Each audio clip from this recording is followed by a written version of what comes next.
मेरी शादी हुई थी और मेरा हस्बैंड मुझे छोड़ के जा चुका है, मैं आगे बढ़ गई हूँ। वो भी शादी वगैरह कर ली है उसने, अब वो आगे बढ़ चुका है तो अपनी शादी जिंदगी में। हो गई, फिर पति ने दूसरा ब्याह क्यों कर लिया? काफी लड़ाई झगड़ा रहता था, काफी चीजें खराब रहती थी घर में, इस वजह से। तो आप शादी के कितने टाइम साथ में रहे आप लोग? 4 साल। अभी कितने साल की हो आप? मैं अभी 24 साल की हूँ गुरुजी। शादी पसंद से हुई थी कि नहीं? मेरी पसंद से हुई थी गुरुजी, मैंने अपनी मर्जी से शादी करी थी। लव मैरिज थी? हाँ जी। भागने वाली? हाँ, बोल सकते हैं ऐसा। भागने वाली शादियां सफल होती नहीं हैं। कई बार आई मेरे पास लड़कियां, बहन बोलती हुई कि भाग गए थे और अब भाग के फिर यहाँ आ गए। उस टाइम इतना समझ था नहीं गुरुजी। तो और लड़कियों को आप बताओ कि उनको भागना चाहिए कि नहीं? मेरा सजेशन यही है, अपने माता पिता की मर्जी से शादी करो। अपने तरफ से कभी फैसला मत लो कि मेरे लिए ये लड़का या ये लड़की सही है। माता पिता पे हमेशा छोड़ो, क्योंकि वो हमारे लिए हमेशा अच्छा ही सोचते हैं। क्योंकि उस समय आप लोग जब भागने का सोचती हैं, उस समय आपको सही निर्णय लेने की क्षमता होती ही नहीं है। जी गुरुजी। बुद्धि होती ही नहीं है। जी गुरुजी। इसलिए देखो, ये भागम भाग नहीं होना चाहिए।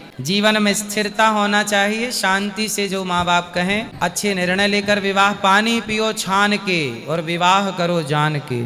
जी जल्दबाजी में कभी विवाह नहीं करना चाहिए। तलाक होने के बाद कुछ पैसा वैसा मिला आपको? नहीं गुरुजी, मैंने उसे 1 रुपए भी नहीं लिया और मैं लेना भी नहीं चाहती हूँ। मुझे नहीं चाहिए उससे पैसा वगैरह कुछ। तो तलाक हुए कितना टाइम हो गया? हो गया 8 महीने हो गए, 8-9 महीने। तो इन 8 महीने में उन्होंने शादी भी कर ली? जी गुरुजी। पहले से देख रखी थी हो सकता है कि गुरुजी। एक ना सही दूसरी जिंदाबाद। बिल्कुल गुरुजी, से हो सकता है ऐसा जरूर। फिर आप लोग ही बुद्धू बन जाती हैं लड़कों हाँ, के चक्कर में। जी गुरुजी, इस गलती का एहसास मुझे थोड़ा लेट हुआ है, बट हो गया है। मैं तो इसीलिए आपको शादी के बाद ऐसा लगा कि उसका चक्कर है? नहीं गुरुजी, क्योंकि मैं जॉब वगैरह में रहती थी, जॉब घर सब देख रही थी, अकेले मैनेज तो कर जॉब रही आप थोड़ा शादी के बाद जॉब कम करके थोड़ा पति के साथ रहती? थी। वो नहीं कमाता था ना, तो मुझे कमाना पड़ रहा था अपना घर चलाने के लिए। तो फिर ऐसे नामर्द से क्यों ब्याह कर लिया आपने जो ये कमाता नहीं था? ये बात प्यार लोग करने बहुत- के पहले ये सब देखना चाहिए। ये बात बहुत लेट समझ में आई थी, बचपना था। तो जब आप कमाती थी तो वो लड़का आपसे खुश था? अच्छी मिल जाए तो सर किसको बुरी लगती है। तो जब आपसे खुश था तो फिर क्यों पड़ोसन के चक्कर में पड़ा?